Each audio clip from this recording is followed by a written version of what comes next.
earlier in the day. I was going to say good morning, but it's 11.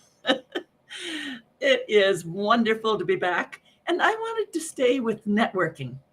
Now, I was networking this morning in a group of young fellows that makes me always feel like I'm with my son and his gang.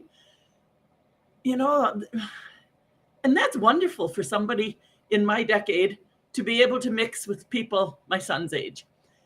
And that started with networking. And the beauty of it is that it has become brainstorming. There was so much that happened within that. And I got thinking about, well, how did I get into this in the first place? Yes, I took a course. And in the course, there was a fellow, my son's age, looking like a rocker, scraggly beard, ball cap on, turned sideways. And I'm thinking, what have I got in common with this guy? So, so many times our networking is really much more than we ever realize. And so we start out with the small talk. It does start out hesitantly, would be the word. How does that guy with the scraggly beard and the cap twisted mix with this old gray-haired lady with the pink in her hair? And all prim and proper, of course, quiet and demure. What's that got to do with me? Well, how quickly do we go out and network and then start judging people immediately? We start judging. First thing out. And that to me is human nature. We judge. And if we judge, make a decision, and that's it, that is a judgment. If that judgment is what we do instantly, but we hang around, if it's safe, we hang around to start to discern. This is what happened for me with this guy, this rocker-lookin guy. Actually, I think he is a rocker, and he plays music, and he's in business for marketing with all the digital world. And I look and I love him. I love it that I can be mixing in with these young people. I think they're all in their 50s, but for me, they're young people.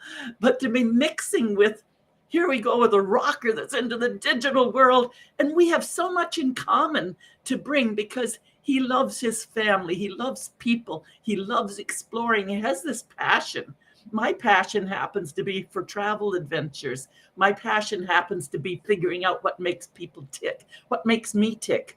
And when I figure out what makes me tick, I can discern and intuit when I see other people reacting in whatever way, and then I can check it out. I don't have to judge stuff anymore, which is beautiful. So networking is almost a wonderful exercise in catching yourself with the judging. That's fine.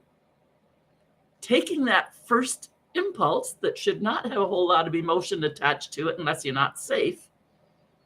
Taking that first impulse and digging in, not to see what do you do for a living, but who are you? What do you do with your life? Well, when this guy would be able to say, oh, I play music. Really? You make a living at music? Well, no, but that's where my joy is. And the music has a lovely attachment to all that computer and digital stuff, and away we could go.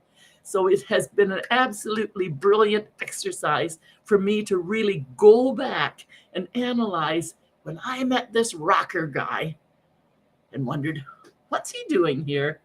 And then went beyond that wonder into really discerning and being joyfully received. Both ways. We love each other in the wonder of discerning and digging deeper. So networking, yep, starts with small talk. And that's good. At least our voices are out. The next thing is we must step up and have conversation. How beautiful would it be to be able to speak with others without that judgment, be able to dig through and get into that delicious discerning and do it confidently. That's what I do. It is Coach Sandra, Compassionate Queen of Straight Talk, helping you to speak up with confidence. You can do it. I can help. Please like, follow, and click on link.sandravalks.ca. There's a selection there. You can move down through and come to a free workshop Or you can book a discovery call and see what's making you tick and what's holding you up in that effective networking. See you soon.